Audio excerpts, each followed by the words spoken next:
I'm sure you've heard the news.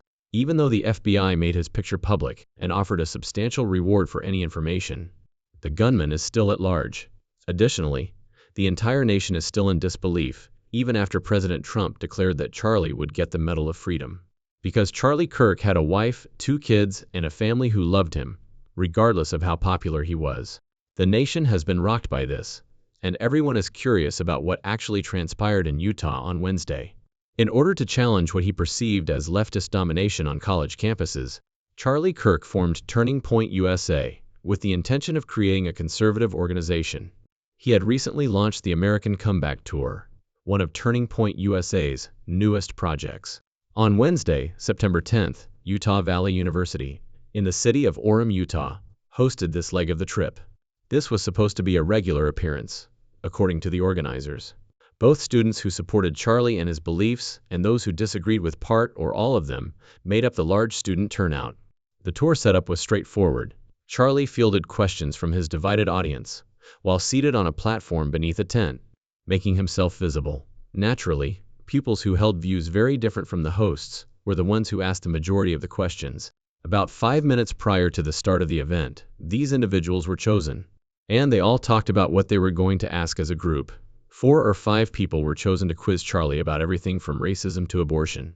Charlie's videos are very popular on social media because of this setup, so if you've been following him for a while, you know this wasn't shocking. One of the guests, Henry Dells, was given the opportunity to pose his question shortly after the session began. Dells continued by inquiring about the number of mass shootings that had occurred in the nation during the previous 10 years. You would hear the loud snap and Charlie falling backward as life flowed out of him from the breach in his neck. In the millisecond it took for him to lower his microphone to hear Dells' response to his question. Counting or not counting gang violence, Charlie Kirk hung clumsily on the edge of death, right there in front of the students, team, organizers, and onlookers. Less than a second ago, this man answered a question. Astonished, confused, and puzzled, the crowded mob simply fled in all directions. They had no idea where they were going. Was anyone in the area being arbitrarily killed by a mass shooter? Or was this a well-planned assault to eliminate a single individual? This was not the idea that people were thinking. You were thinking precisely the same thing as the unified thought at that very instant. What just took place? The event was live. Across the nation, people were observing. The fact that some people were watching from outside the United States is perhaps not surprising. After all, it's social media. Many others shared videos from the incident with titles like Charlie Kirk shot, conditions unknown, which caused the internet to go crazy. Pray for Charlie. Students leave Charlie Kirk's event after gunfire. Nobody knew the specifics of what was happening. Charlie's last moments were filmed by someone, and it was foreboding how he hung clumsily after that shot. The situation didn't appear promising. And because they are Christians, Erica Kirk, Charlie's wife, shared this Psalm 46:1. God is our strength and refuge, a very present help in trouble.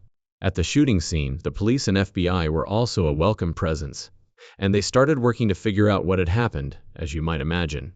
Authorities started the inquiry by looking for the murderer, and just an hour later, pictures of the police detaining an elderly guy at the event were all over the internet. People began claiming that the murderer had been apprehended. These included comments such as this is the man who allegedly shot Charlie Kirk, and suspected Charlie Kirk's shooter in police custody. However, the gunman was ultimately identified as an old man in his 70s named Michael Mallinson. Therefore, it was evident that Charlie Kirk's killer was still at large, based on the debunked allegations that were circulating. The government were working hard, but social media was working even harder. As a result of the national news, tributes were flooding in, and discussions about the implications for politics, free expression, and college campus security were taking place. Others were highlighting the sad event's dark irony, while being more present. Charlie was discussing the issue of mass shootings in America immediately prior to the incident. Charlie's family was ready to hear the news that nobody likes to hear, as everyone with an opinion expressed it to everyone who was willing to listen. Charlie was sent to Timpanogos Regional Hospital in critical condition after being hit. A few hours later, medical personnel declared him dead despite their best attempts. Charlie Kirk, a father, husband, and son, had passed away. When he passed away, he was 31 years old. Governor Spencer Cox of Utah made the following announcement right away. Our state is having a bad day. Today is a terrible day for our country. This is a political assassination. I want to be clear about that. Additionally, President Donald Trump expressed his grief and anger upon learning of Charlie's passing and referred to the act of taking Charlie's life as a heinous assassination. Charlie inspired millions, and tonight all who knew and loved him are united in shock and horror, the president continued. There has never been a more revered figure among young people than Charlie, a patriot who dedicated his life to the cause of free speech and the United States of America, the nation he loved so much. He battled for liberty, democracy, justice, and the American people. Additionally, President Trump expressed his condolences for Charlie's family, Erica, and their two cherished young children, asking God to keep them safe during this awful time of suffering. Now that the presidents were dealing with Charlie's death, the case was at the federal level, and the operatives were under increasing pressure to deliver outcomes, and to a certain extent, they produced. In the surrounding woods, they discovered a bolt-action rifle that was allegedly used in the shooting. Expressions of anti-fascist and transgender ideology were etched on the firearm, and 3 unfired rounds of ammo inside. According to their assessment, Charlie's killer opened fire from inside a building on the Utah Valley University campus. About 200 yards from where Charlie was speaking was a structure known as the Losi Center. About 20 minutes after Charlie had started his remarks at the occasion, the deadly shot was fired. A potential suspect was spotted on top of a structure on the far northern edge of campus, just east of the library, according to police dispatch records that reporters were able to access. According to reports, the individual was carrying a black weapon and was entirely clad in black. According to witnesses, the person seemed to be dressed in blue pants, a vest, a black mask, and a black tactical helmet. Although the entire institution was shuttered for the remainder of the day as a precaution, no arrests had been made, as the investigation was still ongoing, and the police were still attempting to protect the campus. Investigators are still working to determine how and why this violent incident occurred, and police activity on campus is very high. The shooter is still at large over a day later. The FBI declared that the investigation into the incident was just getting started. They eventually posted pictures of the person of interest in the case, and they are currently rewarding anyone with information that helps identify and apprehend this person with $100. According to the Utah Department of Public Safety, since then, it has received over 200 tips from the public regarding its inquiry. But none of that knowledge appears to be helping. According to the latest information, Charlie's remains will be flown back to Arizona, where the inquiry is still proceeding. Vice President J.D. Vance was seen carrying Charlie's casket from a hearse to the Air Force, 2 aircraft at an airbase in Utah, in a brief video that was shared on social media. If you don't know who Charlie is, a quick overview of Kirk's personality and values may be found here. Charles James Kirk was born in Arlington Heights, a peaceful Chicago neighborhood, in the middle of October 1993. Charlie's father is an architect, while his mother works as a mental health counselor. He received the esteemed Eagle Scout Award while he was a boy in the Boy Scouts of America. By the time he entered Wheeling High School, he was obviously interested in community service and leadership. He became interested in politics after volunteering for Mark Kirk's Senate campaign. By the way, despite the name, he had nothing to do with the man. Charlie was already dabbling in activism as a senior in high school. For instance, Charlie didn't only gripe when the cafeteria raised the cost of cookies. He successfully led a student effort. At roughly the same time, he was featured on Fox Business, when his daring essay regarding liberal bias in textbooks garnered widespread notice. Even as a teenager, he wasn't always comfortable with the thought of attending college. He too took a different path after briefly attending Harper College, when he met Bill Montgomery, a retired Tea Party supporter who saw the spark in him and encouraged him to follow his love for action. At a youth event, that road became clear to him. Major contributors like Foster Fee and seasoned Republican funders quickly backed Charlie, seeing potential in the feisty young activist, who quickly became the face of Turning Point USA, a new conservative youth movement in the nation. He collaborated with prominent conservative leaders, such as President Trump, and had a strong connection to national politics. Additionally, he assisted in planning sizable conferences and student gatherings that brought together young conservatives from throughout the nation. Through Turning Point USA and other organizations, his strong connections to political figures increased the organization's prominence and clout. He had started his organization from scratch, and by his late 20s, Charlie was constantly on the road, going to high school gyms, college auditoriums, and crowded student centers to engage in in-person discussions and debates with students. Open debate, in Charlie's opinion, is a positive aspect of the American democratic system. He would also claim to be a Christian nationalist if you were to ask him what he truly believed in. He has frequently asserted that liberty cannot endure unless the populace itself maintains its Christian roots.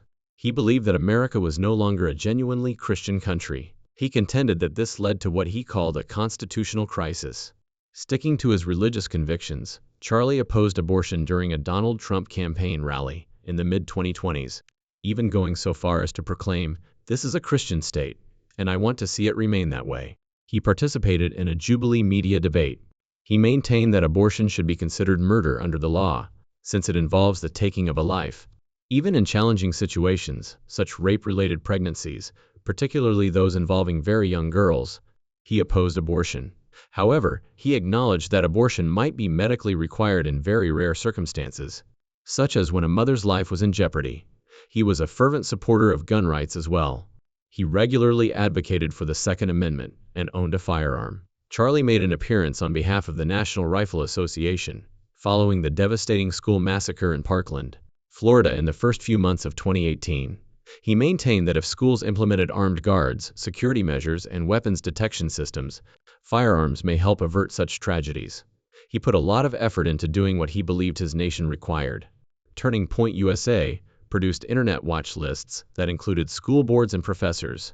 The lists, according to supporters, revealed anti-American or left-leaning voices at colleges and universities. The lists, according to critics, were harmful because they endangered academic freedom and turned specific teachers into targets for abuse. One of the listings was even briefly removed following complaints at one point. Charlie was under constant scrutiny as his organization's finances expanded.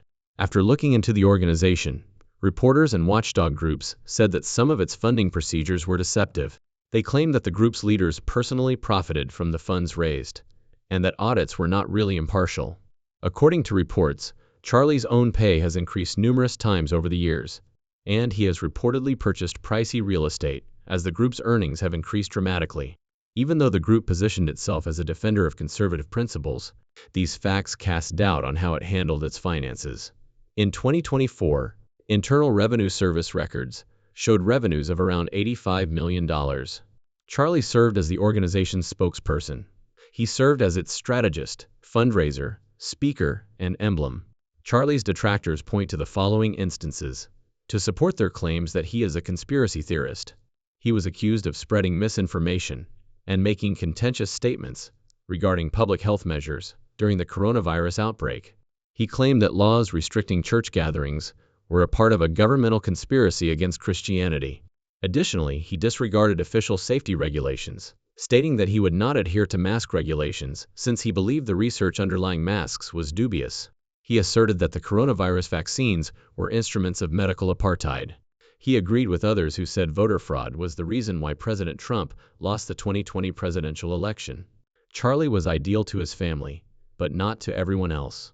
In addition to being a well-known businesswoman, podcaster, and philanthropist who had dedicated time and energy to philanthropic causes, he had married Erica France. She had also established herself in the public eye years prior, when she had won the title of Miss Arizona in the Miss USA competition. Due to the fact that both Charlie and Erica were well-known public figures with their own platforms, their marriage attracted attention from conservative sectors. They were frequently viewed as a couple whose work in the fields of political activity, journalism, and religion overlapped.